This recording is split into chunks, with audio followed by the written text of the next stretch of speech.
ಕೆಲವು ಕಥೆಗಳಿರ್ತವೆ, ಅವು ಬರೀ ಕಥೆಗಳಾಗಿ ಉಳಿಯಲ್ಲ, ನಮ್ಮೊಳಗೆ ಇಳಿದ್ಬಿಡ್ತವೆ. ಆ ಕಥೆ ಕೇಳಿದ್ಮೇಲೆ ಶುರುವಾದ ಚಳಿ ಇದೆಯಲ್ಲ, ಅದು ಯಾವತ್ತೂ ಬಿಟ್ಟೋಗೋದೇ ಇಲ್ಲ. ಅವನ ಹೆಂಡತಿ ಸಾವಿತ್ರಿ, ಅವಳ ಧನಿಯಲ್ಲಿ ಅದೇನೋ ಒಂದು ಹಳೇ ಭಯ ನಿಧಾನಕ್ಕೆ ಕೇಳಿದ್ಲು. ಅದು ಅಮಾವಾಸ್ಯ ರಾತ್ರಿ ಅಂದ್ರೆ ಸುತ್ತಲೂ ಕತ್ತಲು ನಮ್ಮನ್ನ ನುಂಗಿಬಿಡ್ತೇನೋ ಅನ್ನೋ ಹಾಗೆ ಜೋರಾಗಿ ಮಳೆ ಇಡೀ ಪ್ರಪಂಚವನ್ನೇ ತನ್ನ ಜೊತೆ ಕೊಚ್ಕೊಂಡು ಹೋಗೋ ತರಹ ಸುರಿತಿತ್ತು. ಅವಳು ಬೇಡ್ಕೊಂಡ್ಲು, ಇವತ್ ಹೋಗ್ಬೇಡಿ, ನನ್ಗೆ ಯಾಕೋ ಒಂಥರ ಆಗ್ತಿದೆ ಅಂತ. ಆದ್ರೆ ರಮೇಶನ ಮನಸ್ಸಲ್ಲಿ ಒಂದು ವಿಚಿತ್ರ ಚಡಪಟಿಕೆ ಅವನನ್ನ ಮನೆಯಿಂದ ಹೊರಗೆ ಇಳಿತಾನೇ ಇತ್ತು. ಅವನಿಗೆ ಸ್ನೇಹಿತರ ಜೊತೆ ಕೂತು ಮಾತಾಡ್ಬೇಕಿತ್ತು ಅಷ್ಟೆ. ಯಾಕಂದ್ರೆ ಆ ಮಾತುಗಳ ಸದ್ದು ಹೊರಗಿನ ಮಳೆಯ ಸದ್ದನ್ನು, ಮನಸ್ಸಿನೊಳಗಿನ ಆತಂಕವನ್ನು ಸ್ವಲ್ಪ ಮರೆಸಬಹುದು ಅಂತ. ಎಲ್ಲರೂ ಒಂದು ಕತೆ ಹೇಳು ಅಂತ ಕೇಳಿದಾಗ ಅವನು ಆ ಕತೆಯನ್ನ ಹೇಳಕ್ಕೆ ಶುರು ಮಾಡ್ದ. ತಾನು ಮರಿಬೇಕು ಅಂತ ಎಷ್ಟೇ ಪ್ರಯತ್ನಿಸಿದ್ರೂ ಯಾವತ್ತೂ ಮರೆಯಕ್ಕಾಗ್ದೆ ಆ ರಾತ್ರಿಯ ಕತೆ.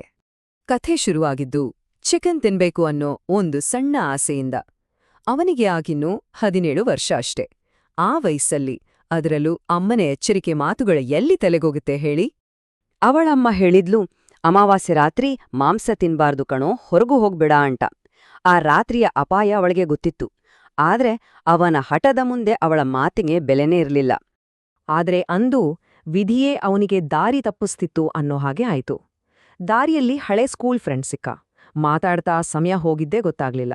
ಆಮೇಲೆ ಅಂಗಡಿಗೆ ಹೋದ್ರೆ ಕಟುಕನ ಅಂಗಡಿ ಆಗ್ಲೇ ಬಂದಾಗಿತ್ತು. ಸರಿ, ಅವನ್ ಮನೆಗೆ ಹೋಗಿ ಮಾಂಸ ತಗೊಳ್ಳೋಣ ಅಂತ ಹೊರಟ. ಅಷ್ಟೊತ್ತಿಗೆ ಮಳೆ ಶುರುವಾಯ್ತು. ಕಟುಕ ಬೇಡ್ಕೊಂಡ, ಇವತ್ತೊಂದಿನ ಇಲ್ಲೇ ಇದ್ಬಿಡು ಅಂತ.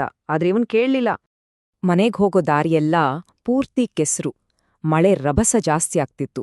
ಊರಿನ ದೀಪಗಳು ಕಾಣದಷ್ಟು ದೂರ ಬಂದಿದ್ದ. ಆ ಕತ್ತಲಲ್ಲಿ ಅವನು ಒಬ್ಬನೇ ಇಡೋ ಒಂದೊಂದು ಹೆಜ್ಜೆನೂ ಜಾರ್ತಿತ್ತು.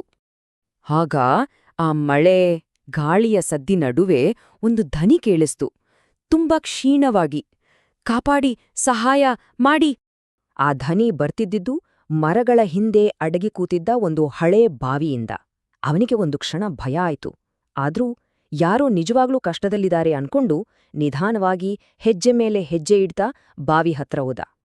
ಬಾವಿಯೊಳಗೆ ಇಣುಕಿ ನೋಡಿದ ತಕ್ಷಣ ಅವನ ಮೈಯಲ್ಲಿದ್ದ ರಕ್ತ ಅಲ್ಲೇ ಹೆಪ್ಪುಗಟ್ಟಿದ ಹಾಗಾಯ್ತು.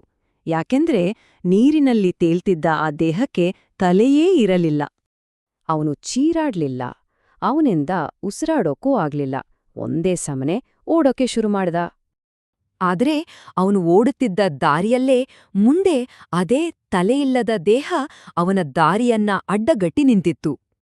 ಆಗ ಒಂದು ಧ್ವನಿ ಅವನ ಕಿವಿಗೆ ಕೇಳಿಸ್ಲಿಲ್ಲ, ನೇರವಾಗಿ ಅವನ ತಲೆಯೊಳಗೆ ಕೇಳಿಸ್ದ ಹಾಗಾಯ್ತು. ಆ ಮಾಂಸ ನನಗೆ ಕೊಡು, ಇಲ್ಲಾಂದ್ರೆ ನಿನ್ನನ್ನೇ ತಿಂದ್ಬಿಡ್ತುನಿ. ಕೈಯಲ್ಲಿದ್ದ ಆ ಮಾಂಸದ ಪೊಟ್ಟಣವನ್ನ ಅಲ್ಲೇ ಬಿಸಾಕಿ ಜೀವ ಉಳಿದ್ರೆ ಸಾಕು ಅಂತ ಓಡ್ದ.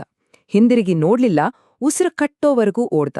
ದೂರದಲ್ಲಿ ಅವನ ಮನೆಯ ದೀಪ ಕಾಣೋವರೆಗೂ ಓಡ್ತಾನೇ ಇದ್ದ. ಕೊನೆಗೆ ಮನೆಯ ಬಾಗಿಲ್ ಹತ್ರ ಬಂದು ಬಿದ್ದ. ನಡೆದಿದ್ದೆಲ್ಲ ಅಮ್ಮನಿಗೆ ಹೇಳಿದಾಗ ಅವನನ್ನ ಗಟ್ಟಿಯಾಗಿ ತಬ್ಕೊಂಡು ಅಳೋಕ್ ಶುರು ಮಾಡಿದ್ಲು.